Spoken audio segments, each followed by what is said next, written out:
Welcome back. Well, coming up on Saturday, the 10th, the Roberts Rule Study Club will be having their meeting over the towers, and we have Joan Milliman here talking about that. Hey, Joni, how you doing? I'm doing fine, Ken. Nice Always good to see you. Good to see you, too. And today we are talking about governing documents and parliamentary procedure. So, you know, we hear about governing documents a lot. And I know, for an example, like with United, they had, in fact, I think it's really how Juanita Skellman got so involved a few years ago on the committee to look at the governing documents. And they have to look at, do they need changes? Are they in compliance with the state? Yeah. All kinds of things. So first tell us governing documents. Kind of explain. First of all, they're higher written authorities, higher than Robert's Rules. Okay. And, you know, and they trump everything in Robert's Rules. Robert's Rules is how meetings are run. Right. Okay, so you've got federal, state, county, then our CC&Rs, then our trust agreement, and the bylaws here. And those all, then Robert's Rules. Right.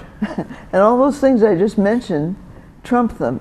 Okay. If there's anything in those laws that need to be paid attention to. So are those collectively the governing documents, so to speak? Yeah. Okay. They all govern us. Okay. So at the federal level, labor unions and charities are very strictly talked about. And then at the state level, that includes a lot of us. City councils, school boards, homeowners associations. Yeah. And the school boards, for example, they have laws from the state. They are called sunshine laws. They have to do everything in public. They can't do it behind closed doors. They can't make any decisions behind closed doors. And we, as HOAs, we have Open Meeting Act as part of the Davis-Sterling Act, which is part of the state. Yeah. So if we, then under the county, we've all filed our articles of incorporation. And this includes, you know, nonprofits also had to file articles, and all of our mutuals and GRF had to file articles of saying we're going to incorporate. And they're usually pretty simple. They're usually the name of the organization, the address, and the registered agent. But sometimes they get into the weeds a little bit. Say, for example, when you're going to have an election, what month you're going to have the election. Okay. And if you don't know that, you could, you know, you could violate those rules. Right, and I know, you know, when you look at articles of incorporation and things like that, often you hear, even when it comes to big corporations, other than nonprofit, private corporations and stuff, and you know, they'll talk about the money there. Why can't you take the money out of what the corporate executives are getting and give it to the rank and file employees or whatever? Well, you know what, they really can't. No, they can't. Because whenever that is set up on a 1, 2, 3 year basis with board of directors and all, it's set. You can't just grab something from here and put it there. No. No. And a lot of times people don't realize that. So we also have what they call CC&Rs, which are really the rules and regulations of a community. And that's the mutuals have that. GRF is under the trust agreement, which is a little different because we're a common area rather than the households. Right. But if you really want to know something about an organization, read their bylaws. And you know, we always recommend the new board members be sure and read the bylaws. You don't have to know them by heart, but you do have to know the basics, you know. Right. So a common, a usual, typical bylaws contain things like the name of the organization, what's its objective, you know, what is the goal there, why do they exist, and the members then are also described in another section who can be a member of this organization. Okay. And in our case, you know, they're the people that pay for it.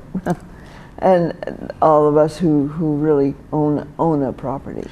Let me ask you something, and I don't know if you know the answer to this. When it comes to mutuals, when it comes to GRF and things all like that, or no matter where it may be, HOAs in general, is it the state that says you must have a meeting every month, or you could have one every 3 months or once a year, or it just depends on the size of the HOA, or am I asking something that you may You're not may asking know? something wrong. I think for sure they'd have that in the, they'd have that included in the bylaws. Okay, because it can vary.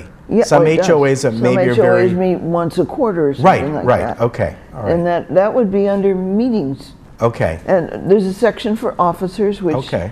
tells who the typical officers are, lists them, and what their duties are. And then the next section is about meetings, when there's, how often the meetings are held, and when they're held, and how far they have to be noticed. And that's Right. really important because, you know, ours, you have to be noticed at least 4 days ahead, so on, so on. Then it describes the executive board, if there is an executive board, or a board of directors, and it discusses how they're selected and their duties, and also discusses the authority of the boards. Now, for some groups, how much authority does the board have? Can the board act on its own, or do they have to report back to the membership? In our case, the board acts on its own because that's what we're instructed to do. right, And then they talk in a next section is committees. What committees are standing committees, regular, you know, like finance would be a standing committee, for example. right, In our case, maybe architecture might be standing committee, landscape is a standing committee, and they're set up in the bylaws. And then the next section will indicate what your parliamentary authority is. Well, in our case, it's Robert's Rules. And that is also mandated from the state. So homeowners have to, associations have to abide by Robert's Rules of Order. That's what we use in meetings. right, right. And the final thing is how to amend the bylaws. And usually that's important. It's the last article. And usually it requires advance notice and a supermajority of vote, usually a 2/3 vote, because Okay. you're changing such a big thing. And again, sometimes the bylaws get changed in accordance to things that have changed with the county and the state and so on. All of that. They have Right. to, and every time they're updated, though, it takes a 2/3 majority. 2/3 majority of the entire membership or the board? It depends. Okay. In our case, the mutuals, it would be the boards. Okay, But in the case of GRF, it's the boards again. All Right. of the boards. Right. The corporate boards. correct. So Okay, not I get it. GRF. Yeah, I see GRF what you're doesn't saying. do it. Yes. So it's a little Okay. confusing. It is. Because they're representing. Yeah, they They're represent all of us. of course. Well, so those are the discussion about governing documents and where Robert's Rules fits in is pretty much at the bottom, but they're very important Right. and essential Yes. and required. Yes. So that's pretty much the thrust of what we're going to be talking about on Saturday. All right, and of course that's of the Towers at their Key Club, and you're all welcome to come by at 9 o'clock. 9 o'clock, second floor, All right. the Key Club. All right. Thank you very much. Thanks This was so a good much. topic. Yeah, it's an interesting Because it one. confusing. It can be confusing. It can be, especially if something trumps the Yeah. bylaws, Yeah. for example. There's something in your articles of incorporation that Yeah. may disagree, Right. and you better find out about it. You know? Yes. Yeah. All right. Thank you very much. Good to see Thank you. My pleasure. As always. And we'll be right back.